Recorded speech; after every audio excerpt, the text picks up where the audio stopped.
Disclaimer: this story contains mature themes intended for adult viewers.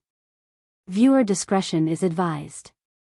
The hum of the refrigerator was the only sound in the kitchen when I passed by, half distracted, half aware of his presence. But before I could take another step, his hand wrapped firmly around my wrist, and in one sudden, deliberate motion, I was lifted onto the counter. My heart skipped. My breath caught. And the world shrank to nothing but his nearness. He stood close, so close that the warmth of his body erased the coolness of the marble beneath me. His smile wasn't casual, it was the kind of smile that said he'd been waiting. Waiting for me.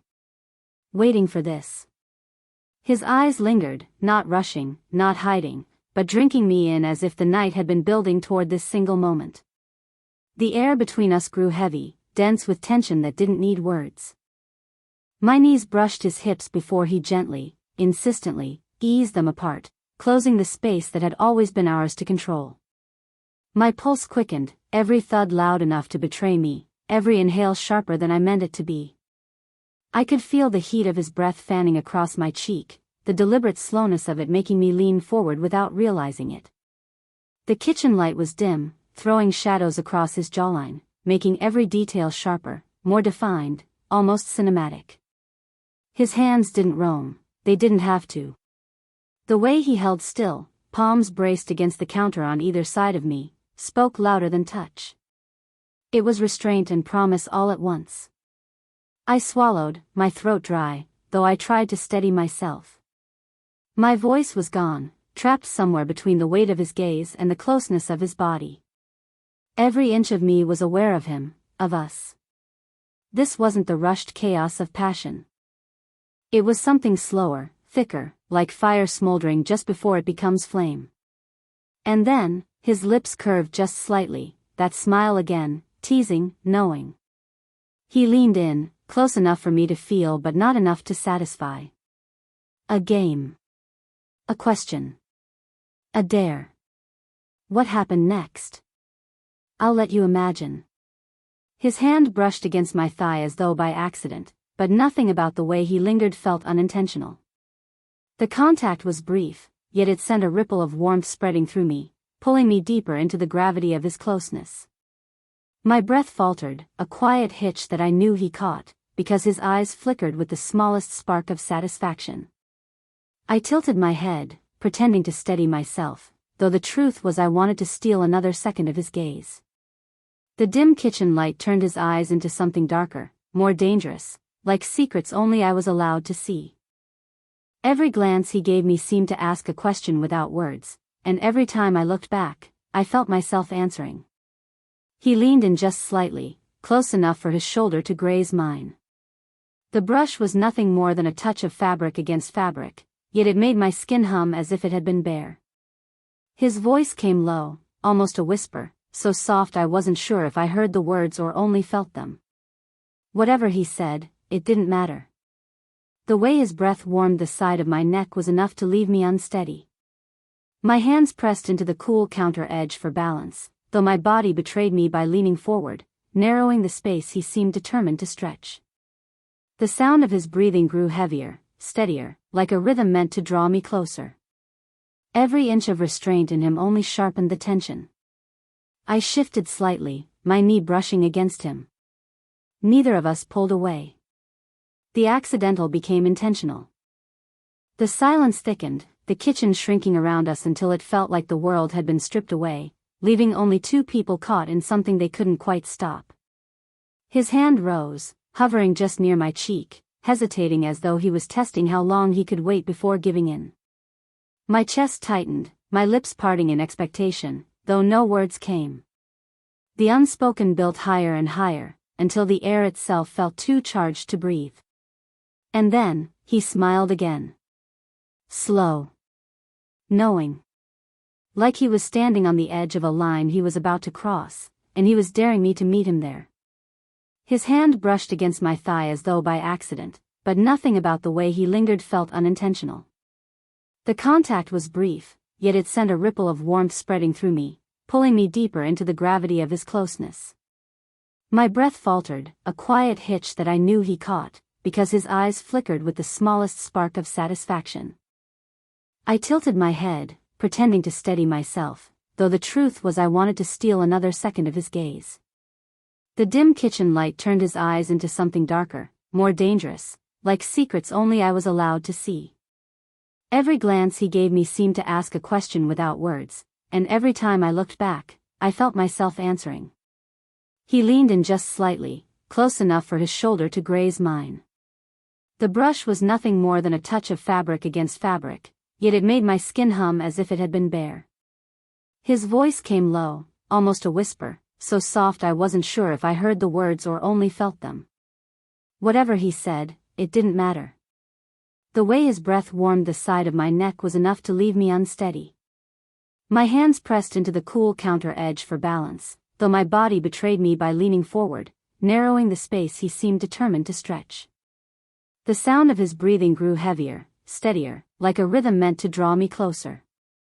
Every inch of restraint in him only sharpened the tension. I shifted slightly, my knee brushing against him. Neither of us pulled away. The accidental became intentional. The silence thickened, the kitchen shrinking around us until it felt like the world had been stripped away, leaving only two people caught in something they couldn't quite stop. His hand rose, hovering just near my cheek, hesitating as though he was testing how long he could wait before giving in. My chest tightened, my lips parting in expectation, though no words came. The unspoken built higher and higher, until the air itself felt too charged to breathe. And then, he smiled again. Slow. Knowing. Like he was standing on the edge of a line he was about to cross, and he was daring me to meet him there. The space between us had shrunk to almost nothing, a fragile thread holding us back from the inevitable. His hand, still hovering near my cheek, finally grazed my skin with the faintest touch. It wasn't a caress, it was a test, a spark struck in the dark. My breath caught, shallow and uneven, betraying how much that smallest gesture unraveled me. His chest rose and fell steadily, but the closeness made every inhale press against me, every exhale brush warm across my lips. The rhythm of his breathing felt deliberate, like he was daring me to sink with him, to fall into the same charged tempo. My fingers gripped the edge of the counter harder than I meant to, the cool stone grounding me while the rest of me threatened to slip. I wanted to look away, to break the intensity, but his eyes held mine like a grip stronger than any touch. It wasn't just a look, it was a promise and a warning all at once. He leaned closer, slow enough that I could have pulled back. I didn't. The heat radiating off him was almost unbearable now, making the night air feel heavy. His lips hovered just near my ear, close enough for me to feel the tremor in my own body. When he whispered my name, low and careful, I felt it more than I heard it, like it was etched into me. My pulse drummed wild, my body leaning toward him despite the silent war in my mind telling me to hold on, to resist. The moment felt dangerous not because of what might happen, but because of how badly I wanted it to. His hand moved slowly down, stopping at the curve of my waist, fingers resting with enough pressure to remind me he was in control, yet not enough to claim what he hadn't yet taken. My knees shifted around him, pulling him closer without a word. The silence cracked with every small sound, his breath, my gasp, the faint creak of the counter beneath us. It all wove together into a tension that begged to snap. And just when it felt like there was no more space to close, he paused. Smiling. Waiting. Holding me suspended on the edge of something I knew we both were seconds away from surrendering to. His hand at my waist tightened, not rough, but commanding, like he had finally stopped pretending this wasn't where he wanted me. The subtle pressure pulled me forward, and my knees closed around him without hesitation. My heartbeat thundered so loudly it felt like it might give us away, even though we were already lost in a silence that belonged only to us. The air was thick, every breath weighted with what hadn't yet happened. His forehead nearly brushed mine, his lips hovering so close that the space between us felt unbearable. I could taste the edge of his breath, warm, teasing, promising more. My body ached toward him, but he held still, as if savoring how close he could take me to the edge without letting me fall. My hand lifted almost on its own, fingers grazing his jawline, tracing the sharp curve of it. The slight stubble scraped softly against my skin, grounding me in a reality that still felt dreamlike. He closed his eyes briefly, exhaling as though my touch had struck a nerve, and when he opened them again, the look there made the room feel smaller, hotter, dangerous. His lips brushed the side of my face, not a kiss, just a ghost of one, tracing near my temple, down to my cheek, stopping short of where I wanted him most. My breath broke, shaky, betraying me again. He smiled against my skin, like he was savoring my unraveling, enjoying the power of holding back just as much as giving in. The tension coiled tighter with every second. His hands slid from my waist to the small of my back, pulling me so close the counter creaked beneath the weight. I felt his chest against mine, his heartbeat pounding just as fast as mine, proving he wasn't as calm as he looked. The dim kitchen seemed to pulse with us, the shadows flickering like they too were waiting for what would happen next. My lips parted, so close to his that even the smallest movement could end the waiting. I could see it in his eyes too, the hesitation, the hunger, the dangerous line neither of us could hold forever. And just when I thought he'd finally give in, he stopped again. Hovering. Teasing. The moment stretched, unbearably sharp, holding us on the knife's edge of something that felt seconds from exploding. The air between us was seconds from shattering when a sound broke through the kitchen, sharp, sudden, impossible to ignore. A glass slipped from the counter's edge and hit the floor, exploding into pieces across the tiles. The crash echoed like a warning, loud enough to freeze us both. But neither of us moved. His hand only tightened at my back, holding me firmly in place, like letting go would mean losing something we couldn't afford to lose. My breath came fast, shallow, but I didn't break eye contact.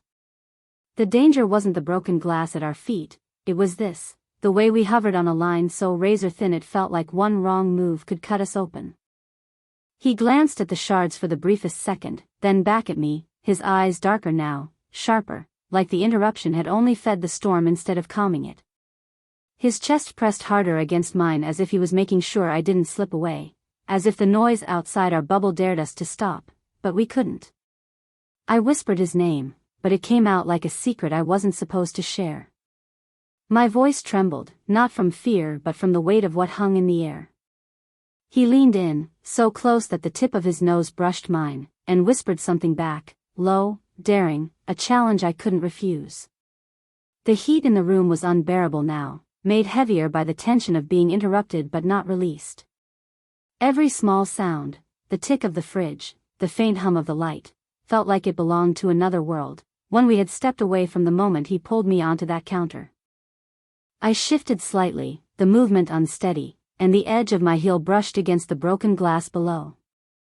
The sharp scrape sent another chill through me, danger, reality, the reminder that what we were doing wasn't safe, not just emotionally but physically. Still, neither of us moved away. Instead, he pressed closer, his lips just grazing the corner of mine without fully claiming me, the kind of touch that wasn't a kiss but burned like one. His hands were steady, but I could feel the restraint trembling inside him. Mine weren't steady at all. I gripped his shirt, pulling him closer, needing something I couldn't name but couldn't deny. The temptation had grown into something darker, something that felt bigger than us, and I realized then that we weren't just caught in the moment, we were trapped in it. The shards of glass glittered below, catching the dim light, fragile and dangerous. And that was exactly what this felt like, fragile, dangerous, beautiful, and one step away from breaking.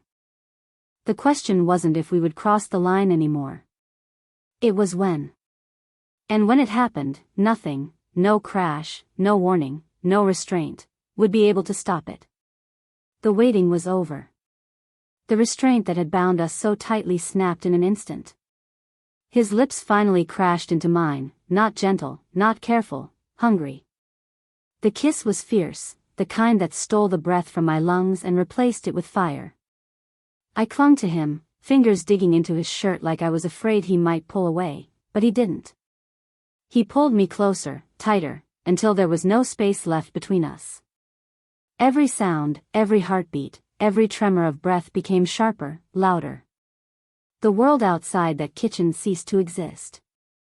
His hands slid along my back, anchoring me, while mine tangled in his hair, desperate to keep him there. The kiss deepened, raw and unrestrained, and the tension that had threatened to consume us finally erupted. The shards of glass below glittered like sparks, forgotten, as the counter bore the weight of our surrender. My legs tightened around his waist, pulling him impossibly closer, and he answered with a low sound that sent shivers racing through me. We weren't careful anymore. We weren't quiet. Every movement, every touch, was bold, reckless, like two people who had run out of reasons to hold back. The air grew hotter, heavier, every second layering passion on top of desire until it felt too much to contain. And then, just when I thought the moment had reached its peak, when there was nothing left but to give in completely, another sound pierced through the fire. A door creaked open. We froze. The intensity still crackled between us, lips parted, breaths colliding, but our heads snapped toward the sound. Footsteps echoed down the hallway, slow, deliberate. My heart slammed against my chest for a new reason now, not from desire, but from shock. He didn't move his hands from me. He didn't step back. Instead, his eyes locked with mine again, and for the first time, I saw something else there, a daring challenge, yes, but also a dangerous truth. Whoever was coming wasn't supposed to see this. And yet, neither of us pulled away. The climax hadn't ended, it had only transformed. What burned between us wasn't just passion anymore. It was risk. It was exposure. And it was about to change everything. The footsteps stopped just outside the kitchen door. For one breathless second, it felt like the entire house was holding still, listening with us. My heart raced so hard it hurt, and yet neither of us moved. His hand stayed firm at my back, my fingers still tangled in his shirt, our bodies pressed too close to deny what we'd just unleashed. The silence stretched. No knock. No voice. Just stillness. And then, slowly, the footsteps faded, retreating back down the hall until the sound dissolved into nothing. Relief surged through me, but it didn't cool the fire. If anything, it made it hotter, sharper, because now there was nothing left standing in our way. We both exhaled, finally, like we'd been holding our breath through the danger. And then his lips were on mine again, harder, deeper, like he was reclaiming what had almost been stolen. This time, there was no hesitation. His kiss was fierce and consuming, but threaded through it was something more, something that felt like ownership, like promise. I matched it, my hands pulling him even closer, refusing to let the moment slip away. The broken glass on the floor glimmered like a warning we had ignored, but neither of us cared. The risk, the interruption, the nearness of being caught, it had only made the fire burn brighter. The kitchen, once ordinary, now felt like the place where everything changed. When we finally pulled apart, our foreheads still pressed together, I was breathless, shaken, but not from fear. His smile was dangerous, daring, but softened by the way his thumb brushed my cheek. It wasn't just passion anymore. It was connection. Raw. Unforgettable. We didn't speak. We didn't need to. The silence between us was thick, alive, charged with the promise that tonight had only been the beginning. As I slid down from the counter, my knees unsteady, his hand never left mine. And as we stepped away from the shattered glass, I knew one thing with absolute certainty: the fire we'd ignited here wouldn't burn out. It would follow us, linger, and demand more. And I wasn't about to resist.